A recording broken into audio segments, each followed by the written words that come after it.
Napuspusan ang paghanap ni Zoe sa kanyang mami Moira at nalaman sa pagtawag niya kay tita niya Neresa na pinalayas rin pala ang mami niya Moira ng kanyang tita Neresa.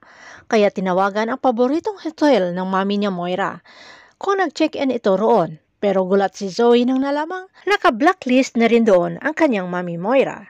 Sa galit ay sinabihan ni Zoe ang kausap na walang kwenta at estupida, habang si Moira ay kahit mukhang taong grasa na nga ay napakamata pobre pa rin. At dahil sa kanyang hitsura at amoy ay tinanggihan siya ng taxi na ihatid sa kanyang restaurant dahil napagkamalang isang scammer. Sa inaasta ni Moira na parabang kaya niyang bayaran lahat ng mga tao ay pinapababa ang mga sakay ng jeep at siya ang ihahatid umano sa M's Gourmet. Pero walang naniniwala kay Moira na mukhang taong grasa at mabaho pa. Kaya ang ending ay pinasabit na lamang siya ng driver sa jeep at wala naman umanong pambayad.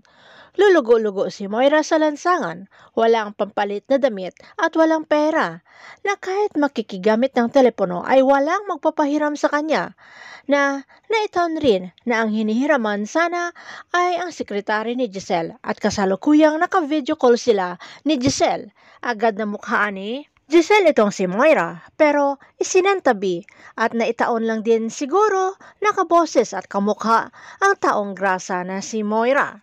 Samantala, kinausap ni Doc Lyndon si Doc Benitez na kailangan niya na umanong sabihin o unahan si Moira na sabihin ang totoo kay Doc RJ na hindi totoong anak ni RJ itong si Zoe, kundi anak ito ni Doc Benitez. Bago pa man magsalita umano si Moira, dahil sa kalagayan umano ni Moira parang bomba na anytime ay pwedeng sumabog.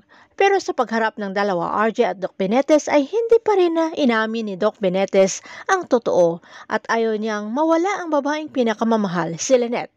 Kailan mapubunyag ang katotohanan? Ang sekreto sa pagkatao ni Zoe. Abangan na lang natin ang susunod na episode dito sa Abot Kamay na Pangarap.